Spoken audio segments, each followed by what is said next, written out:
প্রিয় সহকর্মীবৃন্দ, আসসালামু আলাইকুম। আপনারা যেখানে বসে কথাগুলো শুনছেন সবাইকে ধন্যবাদ এবং শুভেচ্ছা। আজ আমি অতীতের ধারাবাহিকতায় পে স্কেল নিয়ে কিছু কথা বলার জন্য আবারও আপনাদের সামনে হাজির হলাম।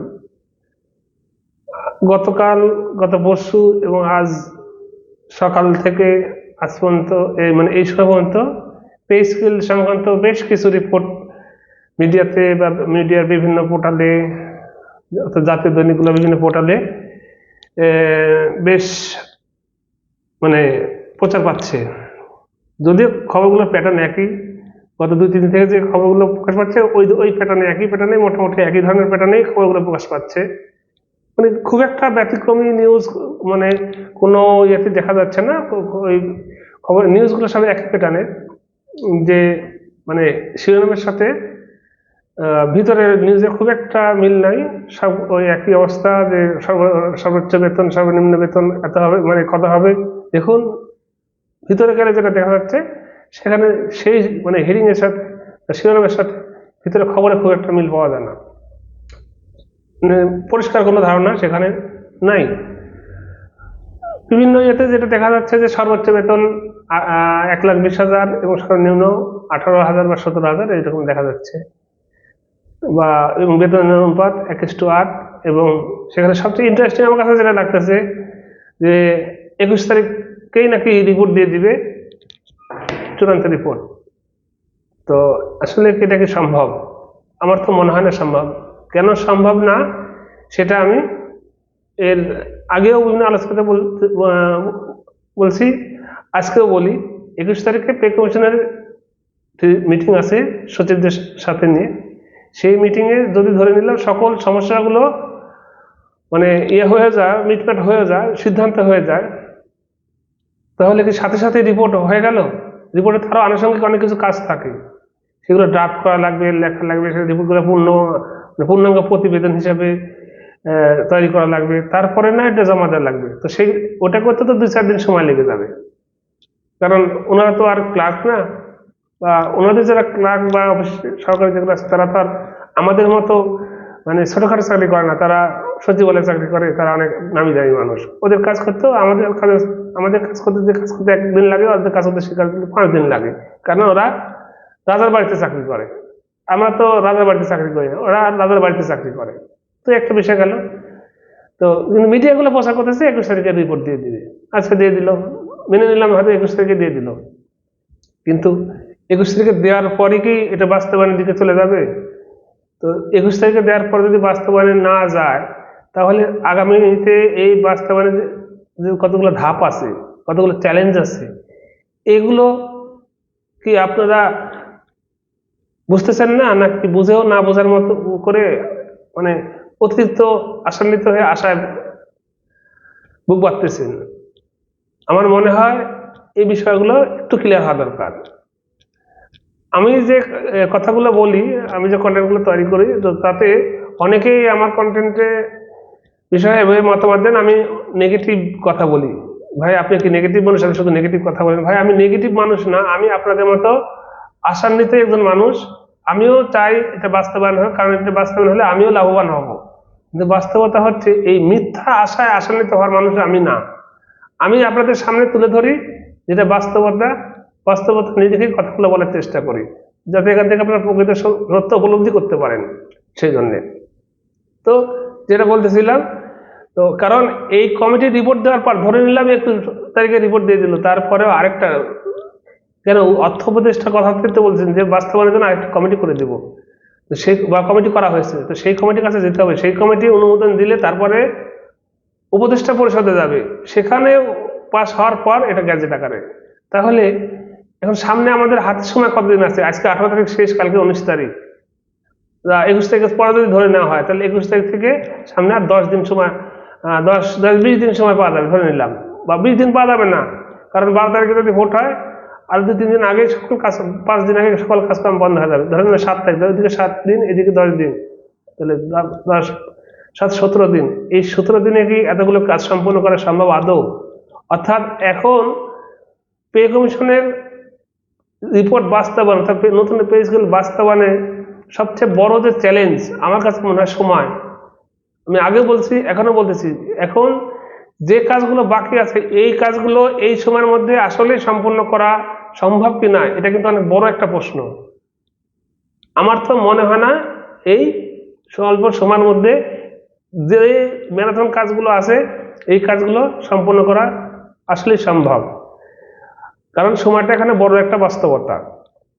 আর কারণ তড়িঘড়ি বাস্তবায়ন করতে গিয়ে যদি বড় ধরনের জটিলতা তৈরি হয় তখন তো একেবারেই শেষ হয়ে যাবে।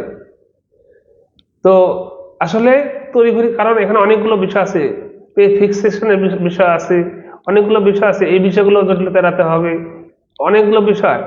কারণ এত সোজা বিষয়গুলো না, সময়ের বিষয় আছে। এখন সবচেয়ে বড় যে সমস্যা, এখন সরকার সামনে কাছে, বর্তমান সরকারের কাছে সবচেয়ে বড় যে সমস্যা পে স্কেল বাস্তবায়নের, আমার কাছে মনে হয় সময়টাই সবচেয়ে বড় চ্যালেঞ্জ। টাকার ব্যবস্থাতে কথা বলতেছে, টাকার যে ব্যবস্থা, অর্থের সংস্থান কোনোভাবে কাটছাট করা করা যাবে, কিন্তু সময় কোথায় কাটছাট করবে? নির্বাচনকে পিছিয়ে দিতে পারবে? এটা কি সম্ভব? সম্ভব না। তাহলে সময়টা কিন্তু অনেক এখন বড় একটা ফ্যাক্টর হয়ে দাঁড়াইছে, কারণ এই সময়ের মধ্যে কাজ করতে পারবে না। এখন তাহলে বলবেন যে তাহলে সরকার আশ্বাস দিচ্ছে কেন? ধরে নিলাম পত্রিকাতে যেগুলো আসছে সরকারি আশ্বাস দিচ্ছে, তাহলে সরকার আশ্বাস দিচ্ছে কেন? সরকার আশ্বাস দিচ্ছে আমার ধারণা এই জন্যে যে সরকার আর নতুন কোনো জটিলতা তৈরি করতে যাচ্ছে না। কারণ এই 20 লক্ষ বা 22 লক্ষ কর্মকর্তা কর্মচারীদের সরকারের আগামী দিনে দরকার।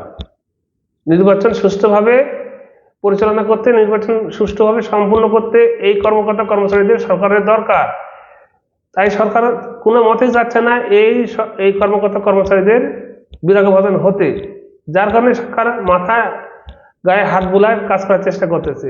শেষ করতে যাই বলবে যে আমরা তো আর সময় অভাবে পারলাম না, আমরা কাজ এই পর্যন্ত করে গেলাম, বাদ বাকি কাজ আগামী সরকার এসে করবে।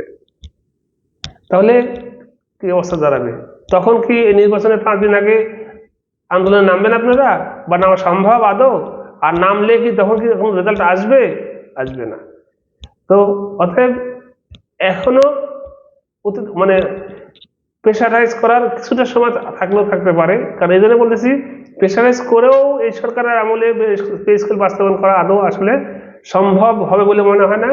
তবে যে কাজটা আমি আগেও যেটা বলছি এখন বলতেছি, যে কাজটা সম্ভব হবে প্রেশারাইজ করার ফলে আগামীতে যারা সরকারে আসবে, যে রাজনৈতিক দলগুলো যারা ক্ষমতা আসবে, তাদের সবার কাছ থেকে যদি একটা ইতিবাচক ফিডব্যাক আমরা নিতে পারি বা ইতিবাচক আশ্বাস যদি আমরা নিতে পারি, তাহলে, এবং এই আশ্বাসটা এমন হবে যে এই পে স্কেল সংক্রান্ত বিষয়টা যদি তাদের নির্বাচনী ইশতেহারে যুক্ত করানো যায়, তাহলেই একমাত্র উপায় আছে আগামী সরকারের কাছ থেকে পে স্কেলটা আদায় করা। এছাড়া আর কোনো উপায় নাই। এছাড়া আগামী সরকার এই পে স্কেল বাস্তবায়ন থেকে মনোযোগী হবে না। অর্থনৈতিক জটিলতা বা অর্থনৈতিক সংকলন হচ্ছে না বলে তারা বিভিন্নভাবে এটা এড়ানোর চেষ্টা করবে বা যাবে এরা। তো এই জন্য যদি নির্বাচনী ইশতেহারে এটা যোগ করানো যায়, তাহলেই একমাত্র উপায় আছে যে আগামী সরকার আসলে অতি সত্বর এটা বাস্তবায়ন করানো। তখন বলা যাবে যে রিপোর্ট তো কাজ তো প্রায় শেষের দিকে, এটা বাস্তবায়নের কাজ তো বাকি থাকবে। তখন তারা এটা যে আপনারা যে রিপোর্ট দিয়েছে এই রিপোর্ট আগে অর্থ বরাদ্দকে বাস্তবায়নের দিকে আগান আপনারা। এছাড়া কোনো উপায় দেখতেছি না। সরকার যতই বলুক বা মিডিয়া পোর্টালে ব্যবসায়ীরা যতই লেখালেখি করুক, যতই আশ্বাসমূলক নিউজ প্রচার করুক, বাস্তবতা কিন্তু এখানে আটকা পড়ে যাবে। এবং আমার এই কথা আপনারা মিলিয়ে নেওয়ার পর আমাকে এখন যতই গালিগালাজ করেন, সমস্যা নাই, আমাকে গালি আপনারা মন্দ কথা বললে তো আমার গায়ে লাগতেছে না, কিন্তু বাস্তবতা এটাই। এবং এইভাবেই আগাচ্ছে সরকার, এইভাবেই কাজ করতেছে। তো যদি বিশ্বাস না হয় সময় আমার কথা বিশ্বাস হবে, কারণ আপনারা এই যে অনেকে বলেন যে আমি শুধু নেগেটিভ কথা বলি বা সমালোচনা করি। কবিগুরুতে একটা কথা আছে যে নিন্দুকের বাসে আমি সবার চেয়ে ভালো, কারণ নিন্দুকে কি করে দোষ ধরা যায়। তা আমি না সেই ধরনের নিন্দুকই হলাম, দোষ ধরা দিলাম। দোষগুলো ধরে কাজ করার চেষ্টা করেন বা